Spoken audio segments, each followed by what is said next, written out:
Hello everyone, nandito po tayo ngayon sa Barangay Tugatog, Bungabon, Nueva Ecija. Bali, ito po yung isa sa naapektuhan na seedlings farm dito sa Bungabon. Ang nangyari, nasira po yung kanilang pinaka area. Sir, paano po ba nangyari nung malakas na yung bugso ng hangin? Ganito hindi namin maisalba yung ano namin sobrang lakas natakot din kami si Bagyong Juan napakalakas po talaga. Wala tayong magawa dala ng kalamidad ayun sasaka na tayo bumangon. Mahaba pa na may panahon. Ganun na lang. Ngayon, unti-unti nyo po ulit binubuo kasi ang nangyari, na-wash out po talaga lahat. Pero naman habang nabubuhay may pag-asa. Yun nga po, buti po positive in yung kaisipan kasi sa nangyari parang Sa ganun andun na tayo hindi lang naman to ngayon lang, marami pang taon na darating. Lakasan natin yung loob natin. yun nga po, makakabangon pa rin. Bali sir, ipapakita ko lang po yung area ng nagkaroon ng damage. Sige pa kaya. Ayan po yung area. Bali, yung area po na to puno ng seedlings, kaso ayan po ang nangyari.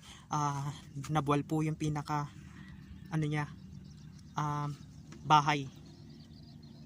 Ayan. Papaikot po. Ayan, ito yung mga pinaka guide. Wala na po nangyari Tapos yung pinaka net na ginagamit nila, ayan, nakabagsak pati itong pinaka diling. Ayan. Halos napuruhan po kasi ng todo yung kanilang seedlings farm. Ayan po na totally damaged lahat, wala pong natirang maayos.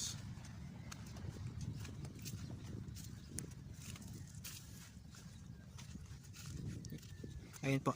Bali, ito yung pinaka isa sa masyadong naapektuhan dito sa bayan ng Bungabon. Halos na-wash out po yung pinaka area nila. Kaya ngayon nagsusumikap silang itayo ulit. May mga natiramang seedlings. Ito po dinidiligan nila. Kaya lang kailangan po kasi may lilim agad kasi pag ganda ring maliliit po yung seedlings, masusupok po sa sikat ng araw.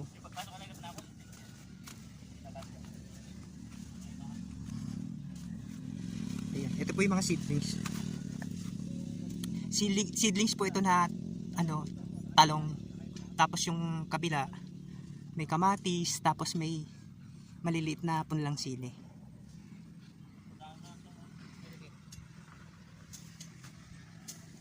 Ayan po. Hanggang sa kabilang area or kabilang bakod napunta yung kanilang tent.